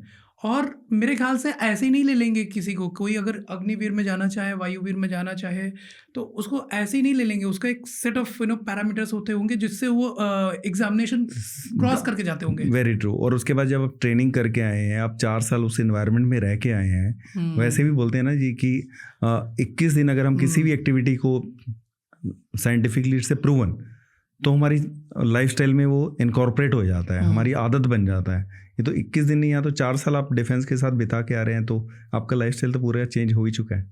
कितनी एज मतलब एज लिमिट है यहाँ पे जाने की? ज़्यादातर वही 16.5-17 साल से लेके 22-23 साल तक होता है। मैं आपको बताऊँ, बचपन में मैं आर्मी में जाना चाहता था। हाँ जी। बट मेरी माता जी मुझे अलाउ ही नहीं की, बोले कि नहीं बेटा, आर्मी में कैसे जाओगे, तू तो इतना खाता पीता भी नहीं तुझे तो वो सिलेक्शन ही नहीं देंगे। सो मैंने एक बार ट्राई भी किया था, तो सही बात सिलेक्शन नहीं हुआ। मैं हालांकि दौड़ता था सुबह 4 बजे और गंगा जी के किनारे रेत पे, हाँ जी, मैं और मेरा एक दोस्त, तो उसका सिलेक्शन हो गया। हाँ जी। वो शायद ज़्यादा ही मेरे से ज़्यादा मेहनत करता था। देखिए भगवान ने किसको कहाँ पहुँचाना है उसको हमारी मुलाकात करानी थी और इस जरिए करानी थी, इसलिए आपको वहाँ नहीं जाने दिया, अदरवाइज मुलाकात कैसे होती। बट मैं अब ये सोच रहा हूँ कि अगर मेरी बेटी अगर कभी बोले कि मुझे आर्मी में जाना है या इसमें एयरफोर्स में जाना है, तो एटलीस्ट 4 साल के लिए तो वो जा सकती है। नहीं, देखिए, एक आपको डिसिप्लिन लाइफ जीने का तरीका बता देते हैं ना। बहुत अच्छी बात है। So thank you so much for sharing this thing. अब मुझे आप ये बताइए कि साइकिलिंग में आने से पहले आप जैसे इसमें थे, ठीक है, किसने मोटिवेट किया आपको, किसने इंस्पायर किया कि यार साइकिलिंग में जाना है, मुझे साइकिलिंग करना है? देखिए, जैसे मैं बता के हटना हूँ, पहले तो सबसे बड़ा मोटिवेशन तो पापा ही थे। जैसे अगर आपके पापा के पास गाड़ी है और वो आपको चलाने नहीं दे रहे हैं, मैं बिल्कुल प्रैक्टिकल बात कर रहा हूँ, तो आपके मन में ढकी छुपी इच्छा होती है कि यार मैं बड़ा हो जाऊँगा ना, तो मैं गाड़ी लूँगा, खूब चलाया करूँगा जिससे ह्यूमन टेंडेंसी। तो होता है। उस समय साइकिल एक बड़ी वैल्यूएबल पोजीशन हुआ करती थी। स्कूटर या लूना भी गांव में किसी किसी के पास देखने को मिलती थी। लूना चलाया आपने? हाँ, मैंने भी चलाया। तो वो भी लग्जरी थी, ये सब चीज़ें स्कूटर और ये लग्जरी थी। एसेंशियल चीज़ें, जो एसेंशियल और वैल्यूएबल पोजीशन थी, वो साइकिल थी। तो डैडी जी हमें अपनी साइकिल को जल्दी से हाथ नहीं लगाने दिया करते थे। वो सो जाते थे तो तब हम साइकिल उठा के भागते थे, क्रंची चला के 4-5 जगह गिरा के आया करते थे। वो पता चल जाता था उनको कि यहाँ साइकिल चला के आया है, तो फिर कभी कभी मार भी पड़ा करती थी। तो अपने को यही था कि थोड़ा बड़े हो जाएंगे, सैलरी मिलेगी तो साइकिल लेनी है। तो वही मैंने जैसे ही पहली सैलरी मिली, हीरो हॉक साइकिल और एक मिठाई का डिब्बा लेके घर आ गया था। क्या बात है। तो उसके बाद फिर एयरफोर्स में चला गया, डाइवर्सिफिकेशन आ गई। उसके बाद थोड़ा इस तरह से दूर हो गया, नेचर ऑफ ड्यूटीज दूसरी हो गई।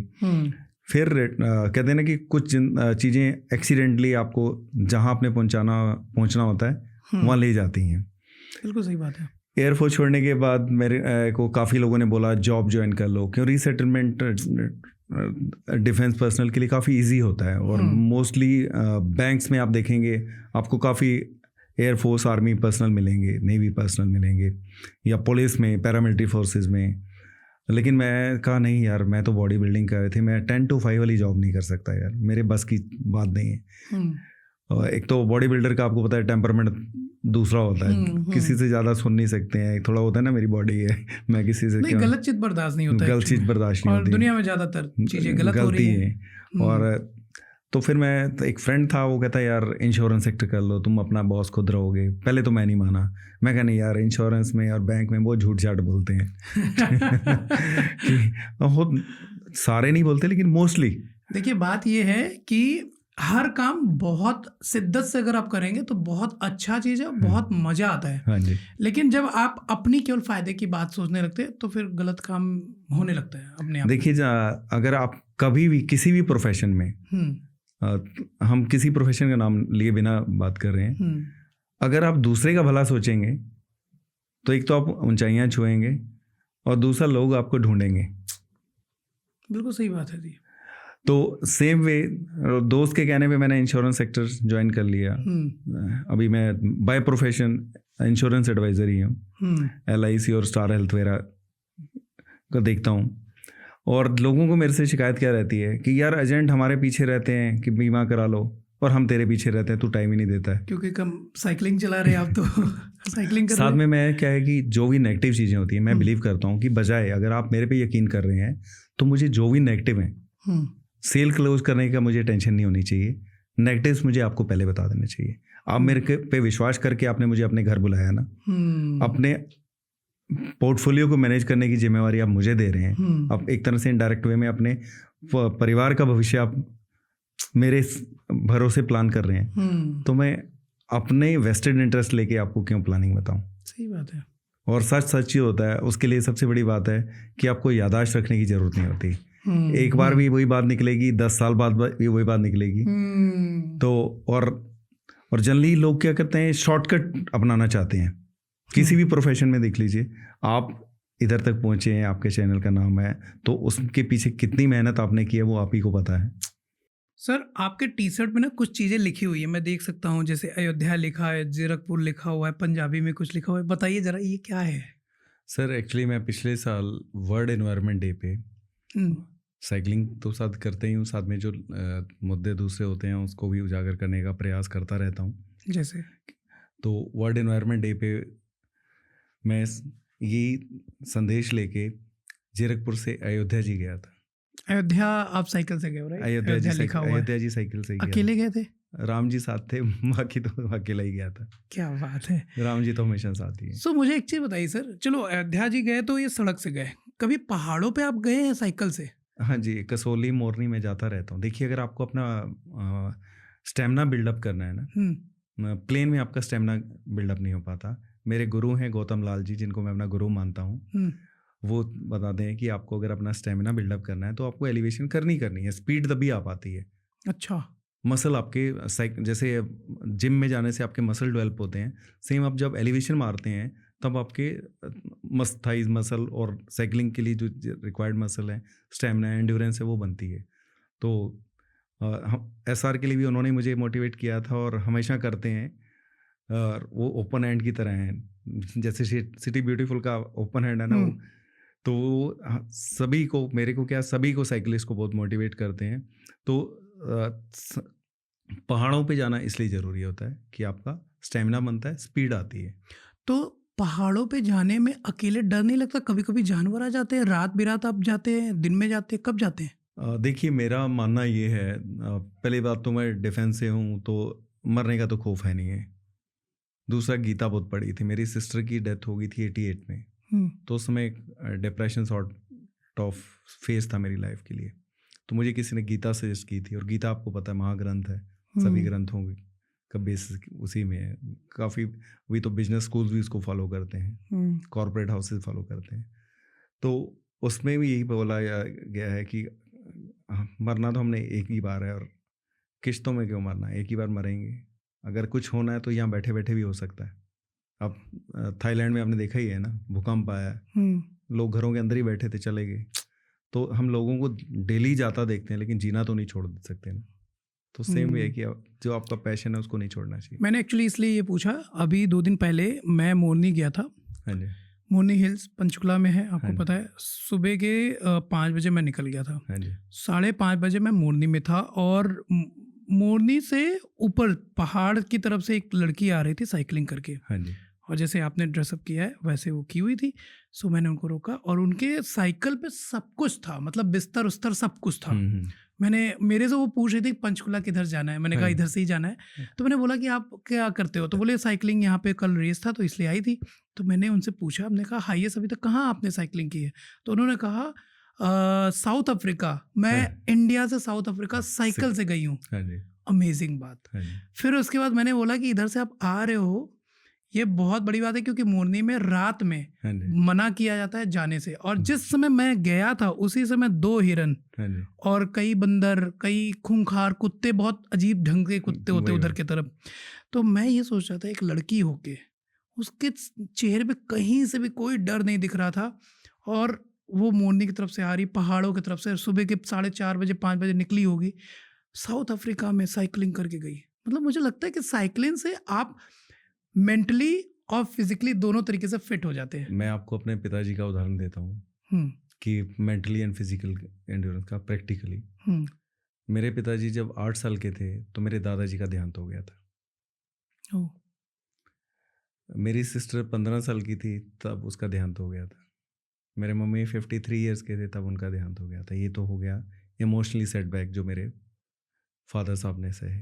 हम्म उसके अलावा फिजिकली मेरे पिताजी को 3 कैंसर थे, यूरिन बैग लगा हुआ था, किडनी में सिस्ट थी। 12 साल उन्होंने इन सभी बीमारियों का और इन सब चीज़ों का सामना किया है। अभी 15 जनवरी को ही वो हमें छोड़ के गए हैं। तो साइकिल, आपको कहने का भाव मेरा यही था कि सिर्फ मेंटली नहीं, फिजिकली नहीं, मेंटली और इमोशनली भी बहुत स्ट्रांग बनाती है। इवन जब मेरे पिताजी का स्वर्गवास हुआ 15 जनवरी, जब मुझे फ़ोन आया उस समय मेरे फ्रेंड के ढाबे का उद्घाटन था। मैं घर से 67 किलोमीटर दूर था साइकिल से खमानों से आगे था। बेटे का फ़ोन आया 12:45 के लगभग कि डैडी जी नहीं रहे। तो एक बार तो आपकी दुनिया ख़त्म हो जाती है, क्योंकि पिछले 9 साल से हम बाप बेटा साथ ही सो रहे थे। और जनरली लोग पूछते थे कि पिताजी आपके साथ रहते हैं, तो मेरा जवाब हमेशा ये रहता था, मैं पिताजी के साथ रहता हूँ। मेरी औकात नहीं कि मैं पिताजी को रख सकूँ। वो उनकी ब्लेसिंग है, वो मेरे साथ रह रहे हैं, मैं उनके साथ रह रहा हूँ। और रात को मेरा हाथ पकड़ के सोया करते थे। और जाते ही उनका पहला क्वेश्चन होता था, क्योंकि उन्होंने पूरी ज़िंदगी साइकिलिंग की, उन्हें बड़ा क्रेज रहता था कि आज कहाँ गया था, किन लोगों से मिला। तो मैं जैसे आपको बोला है कि उन प्राप्तियों को कोई फ़ायदा नहीं। मेरे को फ़ॉरेन घूमने का कोई शौक़ नहीं है। अब फ़ॉरेन घूमते हैं तो उससे समाज को क्या मिलता है? मैं किसी के अगेंस्ट नहीं हूँ। सभी का अपना अपना शौक़ होता है, अपने पैशन को हर कोई अपने ढंग से जीता है। लेकिन मेरा पैशन जो है और मेरा जो जीवन का मकसद, जैसे आप पूछ रहे हैं, मेरा मकसद है कि समाज में थोड़ा चेंज लेके आना। अगर मैं 2 लोगों को हेल्थ की तरफ ले आया, 2 लोगों को हेलमेट पहनाने से उनका एक्सीडेंट हुआ, वो बच गए, तो मेरी यही प्राप्ति है। आपने जैसे बोला कि पिताजी के साथ मैं रहता हूँ, मेरी आंखों में पानी आ गए। ये बात बड़ी बात है कि हम अपने पापा को अपने साथ नहीं रखते, हम उनके साथ रहते हैं। अगर ये हर एक बंदा सोच ले, मतलब आज के टाइम पे इतना गंदगी हो गई है, लोग अपने पेरेंट्स को वृद्धाश्रम में छोड़ के आते हैं। सर, और कहना नहीं चाहिए, I don't want to offend someone. आप किसी भी वृद्धाश्रम में चले जाइए तो ज़्यादातर बड़े बड़े घरों के ही माँ बाप उधर मिलते हैं, बड़े बड़े ऑफिसर्स के मिलते हैं। मिडिल क्लास फैमिली आज भी कोर वैल्यूज़ को महत्व देती है, उनको वैल्यू करती है। तो आपने जिस दिन आपके पिताजी का उस दिन भी मैं वही बता रहा था, 67 किलोमीटर हुए थे। मुझे पता है कि मैंने किस तरह वो बाकी के 33 किलोमीटर पूरे किए और फिर उसके बाद लिफ्ट लेके घर आया। उसके बाद उनका अंतिम संस्कार जिस दिन किया है 16 तारीख को, रात को 8 बजे मैंने साइकिल उठाई है और 2 बजे 100 किलोमीटर पूरे करके आया हूँ। मेरी बेटी ने नाराज़गी भी प्रकट की कि उन्हें अटपटा लगा कि पिताजी का देहांत हुआ, आज अंतिम संस्कार हुआ है, ये फिर भी साइकिल उठा के जा रहा है। तो मैं मन ही मन, क्यों, आपके माँ बाप भगवान का ही दर्जा होते हैं, तो उनसे प्रार्थना की और भगवान से मैं क्या, अगर मैं गलत कर रहा हूँ, मेरी साइकिल रात को ख़राब हो जाए, इतनी इंडिकेशन मेरे लिए काफ़ी होगी कि मैं गलत कर रहा हूँ। लेकिन वो आज तक नहीं ख़राब हुई। जब उनके फूल लेके जाने थे तब भी रात को मैं 1 बजे निकला हूँ, 7 बजे अपने 100 किलोमीटर करके उसके बाद शमशान भूमि गया हूँ, अपने जो रिचुअल्स होते हैं वो किए, और उसके बाद हरिद्वार परिवार के साथ गया हूँ। क्रिया थी उस दिन भी, रात को 12:30 बजे निकला हूँ, 6:30 बजे करके वापस आया हूँ, उसके बाद क्रिया के लिए गया। तो मैं कहना ये चाहता हूँ कि अगर मुझे पता था कि मेरे पिताजी को इसी चीज़ से खुशी मिलती थी और उनकी तरफ से इंडिकेशन भी यही था, मैं प्रार्थना यही की, अगर मैं कहीं गलत जा रहा हूँ तो ये साइकिल ख़राब कर दीजिए, मैं समझ जाऊँ कि मैं गलत कर रहा हूँ। वो आज तक नहीं ख़राब हुई। दूसरा, मैं अपने बच्चों और दूसरे बच्चों को भी ये संदेश देना चाहता हूँ, भगवान ना करे ऐसी परिस्थिति कभी भी आपके पास आए, लेकिन अगर आ भी जाती है तो आपको अपने दिल पे पत्थर रख के अपने लक्ष्य की ओर बढ़ना चाहिए, क्योंकि मेरे घर आने से मेरे पिताजी तो उठ के नहीं आने वाले थे। उन्हें मेरी खुशी यही होती है। मेरे अखबार में न्यूज़, बेटी ने एक बार उनका छोटा सा वीडियो बनाया था कि डैडी जी आप अखबार में क्या देखते हो? कहते तेरे पापा की न्यूज़ आती रहती है तो वो पढ़ता हूँ।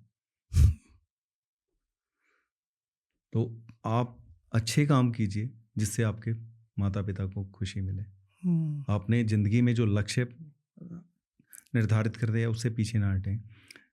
आपके माध्यम से एक और मैं अपनी जीवन के जो मैंने 2 प्रिंसिपल बनाए हुए हैं स्कूल कॉलेजेस में शेयर करता हूँ आपके माध्यम से, वो भी आपके दर्शकों को शेयर करना चाहता हूँ। जब मैं very first time body building के लिए स्टेज पे जाने लगा तो मुझे शर्म आई, क्योंकि ऐसे पहनावे में कभी गए नहीं थे। तो मैं वापस आ गया, तो हमारे कोच थे, उन्होंने बोला क्या हुआ? मैं कहा सर ऐसे नहीं मैं जा सकता हूँ। तो कहते आज तुम्हें मैं दोस्त सीख देता हूँ, उसको आप गांठ बांध के रख लो तो तुम कुछ भी हासिल कर सकते हो। पहली बात यह है, जिंदगी में गर्मी, सर्दी और बेइज्जती यही सबसे बड़ी हिंड्रेंस होती है, इसको भूल जाओ। गर्मी, सर्दी और बेइज्जती, ज़्यादातर चीज़ें यही आपकी रुकावट होती हैं। आप सोचते हैं कल को ये करूँगा नहीं, या गर्मी में होता है या सर्दी में होता है, थोड़ा मौसम सही हो जाए, या फिर लोग क्या सोचेंगे यार। मुझे भी काफ़ी लोगों ने बहुत बोला था पागल हो गया, या तभी बोला था यार एयरफोर्स मत छोड़, कार से सीधा साइकिल पे आ गया ना। दूसरी बात, जब आप कोई अपना टारगेट ले लेते हैं सर लाइफ का, हर आदमी का अपना अपना टारगेट होता है, तो आप गूंगे बहरे बन जाइए। उसके बाद बहरे इसलिए क्योंकि नेगेटिव कमेंट्स ज़्यादा आएंगे। आपने सोचा कि मैंने यूपीएससी करना है या एसएसबी करना है, तो लोग आपको सहयोग कम देंगे, क्रिटिसाइज ज़्यादा करेंगे आपके डिसीजन को। तो आपको बहरे बनना है, उनकी बातें सुननी नहीं है। आप अपन फोकस रहिए, अर्जुन की तरह। उसको मछली की आंखें नज़र आती है। और गूंगे इसलिए सर, जो आपने टारगेट लिया है अपनी लाइफ का, वो आपको पता है ना क्यों लिया है। अब दूसरे आदमी को क्यों जस्टिफाई कर रहे हैं, उसके ऊपर अपनी एनर्जी क्यों वेस्ट कर रहे हैं? वो एनर्जी आप अपने टारगेट के लिए वेस्ट कीजिए ना। ट्रू। तो ये मैंने 2 सिद्धांत बना रखे हैं, तो सभी को कहता हूँ कि आप इन 2 सिद्धांतों का पालन कीजिए, आप कुछ भी अचीव कर सकते हैं। अच्छा, आपने एक बात बोली थी अभी, एसआर वाली बात, ये क्या है? सर एक ना सुपर रेंड्योर करके टाइटल होता है। देखिए हर गेम में होता है कि मैं जो इसके रिकॉग्नाइज पदवी है, जो रैंकिंग है, उसको प्राप्त करूं। तो मुझे पता चला साइकिलिंग का, और 100 किलोमीटर ही क्यों, दोनों बातें आपको बताता हूँ। एसआर होता है सुपर रेंड्योर, एक टाइटल होता है साइकिलिस्ट के लिए, वो एक प्राउड होता है, आप अपने नाम के आगे लगा लेते हैं। क्योंकि स्कूल कॉलेज में खाली आप साइकिलिंग कर रहे हैं, इतने से लोग प्रभावित, बच्चे स्पेशली नेक्स्ट जनरेशन को आपको अपनी अचीवमेंट दिखानी होती है स्कूल कॉलेज में जाके, हाँ भाई मैं ये हूँ। तो कहते हैं यार साइकिल तो दुनिया चलाती है, आप चला रहे हो तो इसमें क्या बड़ी बात है। तो एसआर के लिए, एक एसआर का टाइटल लेने के लिए आपको ऑडेक्स इंडिया पे रजिस्टर करना होता है, 750 फीस पे करनी होती है। फिर उनसे एसोसिएटेड 82 क्लब्स हैं, उन क्लब्स के थ्रू आपको 200, 300, 400 और 600 किलोमीटर करना होता है। अच्छा। 200 किलोमीटर के लिए आपको 13.5 घंटे मिलते हैं। आप अगर क्लब में तो आप मुझे रूट देंगे, फी चार्ज करेंगे और बताएंगे यहाँ से शुरू करना है, यहाँ ख़त्म करना है। बीच में आप रैंडम चेक भी करेंगे कि साइकिल ही चला रहा है, कहीं लेफ्ट लेके तो नहीं आ रहा है। तो वो आपकी जिम्मेवारी है। उसी के लिए आप मार्शलिंग के लिए और रूट मैनेजमेंट के लिए, और आप मेरी जेन्युइन थी राइड, उसको ऑथेंटिकेट करते हो, तभी वो राइड मानी जाएगी। और 300 किलोमीटर के लिए 20 घंटे मिलते हैं, और सेल्फ असिस्टेड राइड होती है, कोई सपोर्ट नहीं होती, आपको खुद ही सब कुछ मैनेज करना है। और 400 किलोमीटर के लिए आपको 27 घंटे मिलते हैं, 600 किलोमीटर के लिए आपको 40 घंटे मिलते हैं। तो इस टाइम, और इसमें कोई फर्स्ट सेकंड थर्ड नहीं होता। मान लीजिए 400 किलोमीटर के लिए हम निकले, आपने 27 घंटे के बजाय वो 15 घंटे में पूरी कर ली, और मैंने पूरे 27 घंटे लगाए। मैं जनरली उतना ही लगाता हूँ, पूरा टाइम लेता हूँ, क्योंकि मैं उस पीढ़ी से हूँ। पिक्चर्स हॉल से तब बाहर निकलते थे जब थिंड लिखा आता था, दी एंड। हम सोचते थे पैसे अभी पूरे हुए। तो मैं सोचता हूँ कि साइकिल पे आया हूँ तो मैं एंजॉय करने के लिए आया हूँ, लाइफ को फील करने के लिए आया हूँ, लोगों से इंटरेक्ट करने के लिए आया हूँ। मैं इवन इसमें भी जाता हूँ, राइड में भी मैं भूल जाता हूँ, एक कंपटीशन में आया हूँ, वहाँ भी अपना लेक्चरबाजी में लगा रहता हूँ। तो जब आप ये कर लेते हैं तब आपको एक SR मिलता है। तो आपके बाद मैं ट्राई सिटी का पहला हूँ, श्रेय मेरे गुरु गौतम लाल और साइकिल गिरी फैमिली और CCA क्लब है अम्बाला, वो मेरा पहला क्लब था। इन सभी को जाता है जिन्होंने मुझे मोटिवेट किया और हमेशा करते हैं। इन्हीं की वजह से मैं 7 बार SR बन चुका हूँ। 7 बार ये SR मैं बने। 7 बार कर चुका हूँ। ये ऑल ओवर इंडिया में होता है, सब जगह होता है? सभी जगह होता है। 82 क्लब्स हैं। जरूरी नहीं आपने 200 किलोमीटर पटियाला से की है, 300 किलोमीटर के लिए आप लुधियाना के क्लब को ज्वाइन कर सकते हैं, 400 किलोमीटर के लिए आप बठिंडा के क्लब को ज्वाइन कर सकते हैं, 600 किलोमीटर के लिए आप सोनीपत का क्लब है वो जा सकते हैं। जैसे मैं किन किन क्लबों को से कर चुका हूँ, पटियाला, लुधियाना, जलंधर, बठिंडा, सोनीपत, नोएडा, गुड़गांव, इन सभी क्लबों से मैं राइड कर चुका हूँ।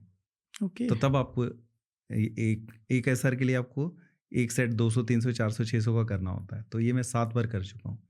अच्छा। उसके अलावा जो मैं साइकिल चला रहा हूँ, GRC कंपटीशन होता है, जॉइंट साइकिलिंग राइड। ओके। 2023 में हुआ था, हर साल होता है। तो जॉइंट साइकिल जो है ताइवान की सबसे बड़ी कंपनी है और world largest manufacturer of cycle है, साइकिल्स। तो उन्होंने कंपटीशन लॉन्च किया था जिसमें 10,000 साइकिलिस्ट ने हिस्सा लिया था। वर्चुअल राइड उठा रहे थे स्ट्रावा से ही। वर्चुअल राइड क्या होता है? वर्चुअल राइड होता है सर, जो आप ऐप के थ्रू राइड कर रहे हो, आपका ऑर्गेनाइजर उसी ऐप को रिकॉग्नाइज कर रहा है, वहीं से आपकी राइड फेच कर रहा है। मतलब एक्चुअल में आप साइकिलिंग कर रहे हैं? एक्चुअली मैं साइकिलिंग कर रहा हूँ, वो वर्चुअल कंपटीशन है, सॉरी राइड नहीं, कंपटीशन वर्चुअल है, राइडिंग एक्चुअल भी है। ओके, राइड एक्चुअल है, आप वर्चुअल राइड ने, sorry here I am correcting my self, it's virtual competition, rides आपको एक्चुअल करनी पड़ेगी। ठीक है। तो वो मुझे लगा ऐसा तो नहीं कि वो गेम खेल रहे साइकिलिंग कर रहे हैं। Here I was wrong, that was virtual competitions. जितने भी होते हैं वो आपकी और एक्चुअल राइड्स को वर्चुअली उठा लेते हैं ऊपर। और तो उसमें 10,000 साइकिलिस्ट ने हिस्सा लिया था, and with God blessing and my father blessing I came first in India. Oh my God. और 10,000 साइकिलिस्ट थे उसमें और मैं नंबर 1 पे रहा। मैंने 11 हफ्ते में 10,371 किलोमीटर साइकिलिंग की थी। क्या बात है। और 100 किलोमीटर का जो आइडिया आया, तो शुरू में जब मैंने साइकिलिंग की तो एक्सीडेंटली कुछ चीज़ें आपकी ज़िंदगी में एक्सीडेंटल शुरू होती हैं, वो अपने आप आपको वहाँ पहुँचा देती हैं। बेटे को साइकिल लेके दी, तो बेटे ने कुछ दिन चलाई और उसके बाद साइकिल खड़ी कर दी। तो फौजियों को आदत होती है ना अपनी चीज़ों को मेंटेन करने की। तो मैंने 2-3 बार उसके टायर ट्यूब चेंज कराए, फिर खड़ी होती है तो फिर ख़राब हो जाती है। तो एक दिन मैंने गुस्से में साइकिल उठाई, ठीक कराई थी, माता मनसा देवी मत्था टेकने आ गया। तो अच्छा लगा इतने सालों बाद साइकिल चलाना। तो मैं कहा यार इसमें तो मज़ा ही बहुत आता है। मैं इतने साल से अपने जो जिसे बोलते हैं परमानंद, उसको भूल के बैठा हुआ था, कहाँ गाड़ी गुड़ी के चक्कर में पड़ा हुआ था। 12-15 हज़ार हर महीने पेट्रोल फूक रहा हूँ। उसके बाद मैं अगले संडे गुरुद्वारा नाडा साहब चला गया। फिर मैंने रूटीन बना लिया कि हर संडे तो मैंने साइकिलिंग करनी चाहे बारिश आए कुछ भी आए, शुरू कर दिया। फिर उसके बाद मैंने खोजबीन शुरू की। आप किसी प्रोफेशन में जाते हैं, सोचते हैं यार इसमें क्या अचीवमेंट्स हैं, कहाँ तो मैं रिकॉर्ड्स क्या हैं। तो मैं देखा कि एक परमिंदर सिंह सिद्धू जी हैं, अच्छे खिलाड़ी हैं, उनका बहुत नाम है। उन्होंने 607 दिन कंटिन्यूस चलाई थी, इंडियन बुक ऑफ रिकॉर्ड में उनका नाम दर्ज था। 607 दिन साइकिलिंग की है, 100 days daily. Oh my God, 100 kilometres 100 kilometres daily. तो आप कहीं उनका रिकॉर्ड तोड़ने की कोशिश तो नहीं कर रहे? नहीं, तोड़ चुका हूँ। अच्छा। तो वो सर को जिस दिन मैं बराबर किया था उस दिन बहुत सज्जन पुरुष हैं, उस दिन ही मैंने उनको फ़ोन किया। मैं कहा सर आप अगर रिकॉर्ड बनाते ही ना तो मेरे तोड़ने का मन ना करता, आप प्रेरणा स्रोत रहें। देखिए अगर आप कुछ रिकॉर्ड बनाते हैं, माइलस्टोन सेट करते हैं, तभी लोग उसको तोड़ पाते हैं। आपने कुछ बनाया नहीं तो कौन तोड़ेगा उसको। सही बात है। तो मैं उनका कहा सर आज आपके आशीर्वाद से, प्रभु के, डैडी जी के, मैं आज आपका रिकॉर्ड इक्वल करने जा रहा हूँ जिस दिन मेरा 607वां दिन था। क्या बात उसके बाद जब नेक्स्ट डे तोड़ने जा रहा तब भी उनसे परमिशन ली। मैं कहा सर आज आपका रिकॉर्ड तोड़ने जा रहा हूँ। तो फिर आज मेरा 1064वां दिन है। 1064वां दिन, 1000 दिन से भी ज़्यादा दिन अब हर दिन 100 किलोमीटर गाड़ी यानी साइकिल चलाया है। Oh my God. और टोटल किलोमीटर 1 लाख। सुन रहे हो राजू, जिम छोड़ दो भाई अब। टोटल किलोमीटर 1,37,609 किलोमीटर कर चुका हूँ मैं। Oh my God. तो अच्छा, सब कुछ रिकॉर्डेड है? सब ऐप कुछ पर। रिकॉर्डेड है ऐप पे। मतलब ऐसा नहीं हो सकता है तो कि fake कोई नहीं है, आपको it's चैलेंज not- कर दे कि भाई आप झूठ बोल रहे हो। ना, सही है। मुझे पंजाबी यूनिवर्सिटी भी सम्मानित कर चुकी है। एसएसपी सुनीता रानी है जिनका अपना रिकॉर्ड है, वो पद्मश्री हैं, अर्जुना अवार्डी हैं। उन्होंने एसएसपी एसएसपी सुनीता रानी वो भी साइकिलिंग करती नहीं है? साइकिलिंग करते, वो उनको ट्रैक क्वीन कहा जाता है इंडिया की, ट्रैक क्वीन? Track queen. क्यों? उन्होंने 1600 मीटर जो एथलेटिक्स इवेंट होता है, उन्होंने एशियन गेम में 4 मिनट 6 सेकंड में पूरा किया था। मोहाली में भी उनका नाम लिखा हुआ है, सुनाम में संगरूर में भी लिखा हुआ है। इस समय वो कमांडेंट हैं वन, और उनका रिकॉर्ड आज तक नहीं टूटा है। उनको पीछे इंडियन बुक ऑफ रिकॉर्ड्स वाले लाइफ टाइम अचीवमेंट अवार्ड देके गए हैं, ओह माय गॉड। तो वो भी सम्मानित कर चुके हैं मुझे। मुझे ये बताइए कि अगर किसी को ओलंपिक्स में जाना हो हाँ जी, साइकिलिंग में, हाँ जी। तो किस एज से शुरुआत करना चाहिए और उसको क्या करना चाहिए? देखिए, छोटी एज से ही करना चाहिए शुरुआत, क्योंकि बड़ी एज में तो आके फिर आपका वो होता है कि वेटरन्स कैटेगरी में आ जाते हैं, मास्टर्स, वो उनकी गेम्स अलग होती हैं, जैसे पैरा ओलंपिक्स होते हैं, जैसे वेटरन्स का होता है। बच्चों के लिए या युवाओं के लिए तो आपको बचपन से ही अपनी लाइफ को इनकॉर्पोरेट करना चाहिए, तभी आप पहुंच पाए। और गेम्स का खाली यही फ़ायदा नहीं होता है, जैसे मैं आपको बताया अभी एसएसपी सुनीता रानी जी के बारे में, वो एशियन गेम में गोल्ड मेडल लेके आए थे, तो उनको डायरेक्ट डीएसपी भर्ती किया गया था। उसके बाद उनको अर्जुना अवार्ड मिला, पद्मश्री मिली। ऐसे ही ममता सोधा जी हैं यहाँ पे, Mamta Singh ji, Panchkula DSP law and order हैं। वो जितने भी माउंटेन हैं वर्ल्ड के सभी क्लाइंब कर चुकी हैं। तो मतलब ये है कि साइकिलिंग करते करते आपके हर्ष पुष्ट तो रहोगे ही, और एक अच्छी प्रोफेशन भी मिल सकता है। क्या बात है। अच्छा, गेम्स के थ्रू आप अपना कैरियर भी बना सकते हैं। अमेजिंग, बहुत अच्छा। और काफ़ी स्टेट्स जो हैं रिकॉग्नाइज करती हैं अपना, हमारी इंडियन गवर्नमेंट कैश अवार्ड देती है। आपने देखा ही होगा, अभी एशियन गेम्स या इसमें जाते हैं, कॉमनवेल्थ गेम्स में 1-1 करोड़ 2-2 करोड़ 5-5 करोड़ रुपया कैश अवार्ड मिलते हैं, साथ में उनको जॉब देते हैं। सो अगर किसी को ओलंपिक्स में जाना हो तो उसको कहीं रजिस्टर करना पड़ता है? नहीं, पहले तो सर प्रैक्टिस करके वही रहता है ना, सीधा तो आप ओलंपिक में नहीं जा सकते हैं। पहले आपको डिस्ट्रिक्ट लेवल पे पोजीशन लानी पड़ेगी, फिर स्टेट लेवल पे, फिर आपको नेशनल टीम में अपनी जगह बनानी पड़ेगी, फिर नेशनल लेवल में आप रिप्रेजेंट करेंगे, तभी आप टीम में आएंगे ना, तभी आपका नाम आपकी अचीवमेंट्स को देख के भेजा जाएगा। तो ये कौन कराता है यहाँ? मतलब यहाँ पे कौन सी कम्युनिटी है जिसको हमें ज्वाइन करना चाहिए अगर ओलंपिक्स में जाना है तो? देखिए सर, आपको पर्टिकुलर उस गेम की फेडरेशन को ज्वाइन करना पड़ेगा। वहाँ के कोच, उसकी कोच से वो लेनी पड़ेगी। फिर जैसे इंडियन ओलंपिक कमेटी है, वो सिलेक्ट करती है कि किस किस गेम्स के किस किस खिलाड़ी का जो है अचीवमेंट आउटस्टैंडिंग है, जिनका नाम, आप जब ओलंपिक के लिए जा रहे हैं तो अपने नेशन को रिप्रेजेंट कर रहे हैं, तो नेशन को रिप्रेजेंट कर रहे हैं तो आप में उतना कैलिबर और उतनी क्वालिटीज़ और वो तो होना चाहिए ना कि आप वहाँ जाके सिर्फ घूम के नहीं आएंगे, शॉपिंग करके नहीं आएंगे, देश के लिए नाम लेके आएंगे। देश के लिए नाम रोशन करना है। आपका अगला सबसे बड़ा टारगेट क्या है?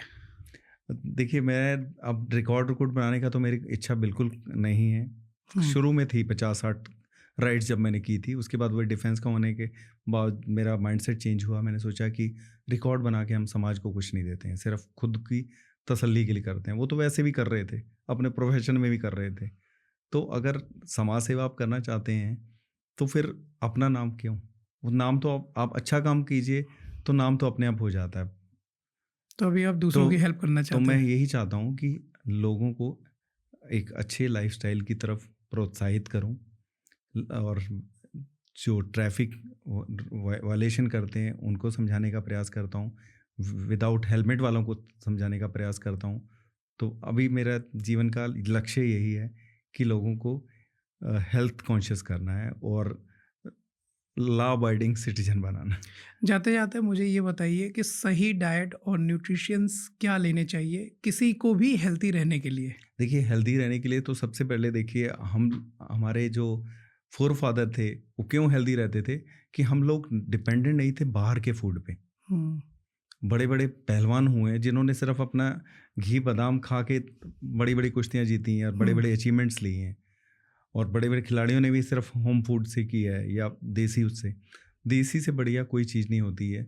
ये सप्लीमेंट्स वगैरह क्या है, ये सभी को नहीं कहूँगा, ज़्यादातर सप्लीमेंट्स क्या, स्टेरॉइड्स होते हैं इसमें, आपको लत लगा देते हैं और आपकी बॉडी को थोड़ी देर के लिए तो रिलीफ मिलता है या आपको लगता है कि मेरी बॉडी बन गई है, लेकिन जैसे पेन किलर का होता है ना साइड इफेक्ट है, आप पेन किलर विदाउट मेडिकेशन लेते हैं तो आपकी किडनीज डैमेज हो जाती हैं। तो सेम वे सप्लीमेंट्स आप विदाउट नॉलेज और विदाउट प्रॉपर गाइडेंस और लेते हैं, वैसे तो लेने नहीं चाहिए। मैंने आज तक नहीं लिया, मैं कोई सप्लीमेंट नहीं लेता हूँ। मेरा सप्लीमेंट है, मैं डेली लस्सी पीता हूँ और गुड़ चना खाता हूँ, यही मेरा सप्लीमेंट है। और जो सीजनल फ्रूट होते हैं, फ्रूट भी आप जो सीजनल फ्रूट है वो खाइए। ये नहीं कि अभी आम का सीजन नहीं है मुझे तो आम ही खाना है, वो कोल्ड स्टोरेज वाला ही मिलेगा ना, तो उसकी वो वैल्यू कहाँ है। सही बात है। तो सीजनल फ्रूट खाइए, सीजनल वेजिटेबल्स खाइए और जितना ही ज़्यादा सरल रहने का प्रयास कीजिए। और पहले देखिए स्नैक्स कब आया करते थे, अगर कोई रिश्तेदार आता था स्नैक्स के नाम पे भी क्या आता था हमें याद है, समोसे और जलेबी हुआ करती थी। और अभी क्या है, मोमोज, ये सब कुछ दिन पहले आपने पढ़ा ही होगा, ट्राई सिटी को जो मोमोज सप्लाई कर रही थी फैक्ट्री, उसमें कितना अडल्ट्रेटेड मटेरियल था, बहुत ज़्यादा गंदी चीज़ें मिल रही हैं। चाहे और हम बच्चे क्या है कि ज़्यादातर स्विगी जोमेटो पे जाते हैं, स्विगी जोमेटो पे भी वो देखते हैं कि 60% या 80% डिस्काउंट कहाँ दे रहे हैं। भाई अगर आपको सोना खरीदना है तो सोने का मूल्य तो पूरा देना पड़ेगा ना। आप गाड़ी में अडल्ट्रेटेड पेट्रोल नहीं डलवाते हैं क्योंकि पता होता है कि खराब हो जाएगा, इंजन की चिंता है, इसमें कुछ भी डाल लेते हैं डिस्काउंट के चक्कर में। भाई वो जो 60% आपको डिस्काउंट दे के फूड लेके आ रहा है उसकी क्वालिटी क्या होगी, किसी खोमचे वाले से उठा के ला रहा होगा ना वो। आजकल स्विगी जोमेटो पे किसी ने भी अपने आप को रजिस्टर किया हुआ है। अब छोटी छोटी शॉप्स के बाद देख कि we are available on Swiggy Zomato, तो फूड क्वालिटी क्या होगी। जब आपको गाड़ी की चिंता है कि उसका इंजन खराब ना हो जाए, उसमें आप गलत चीज़ नहीं डालते। तो ये भगवान ने इतनी सुंदर गाड़ी दी है, इसमें डिस्काउंट के चक्कर में कुछ भी डाल लेते हैं। चलिए sir, thank you so much for coming here. Thank you. बहुत कुछ सीखने को मिला और आशा करता हूँ कि हमारे दर्शकों को भी बहुत कुछ सीखने को मिला एंड वो भी साइकिलिंग स्टार्ट करेंगे बहुत जल्द। आपका नंबर हम डिस्क्रिप्शन में डाल देंगे या आपका इंस्टाग्राम, ठीक है। Thank you so much sir for coming. Thank you sir. जय श्री राम। जय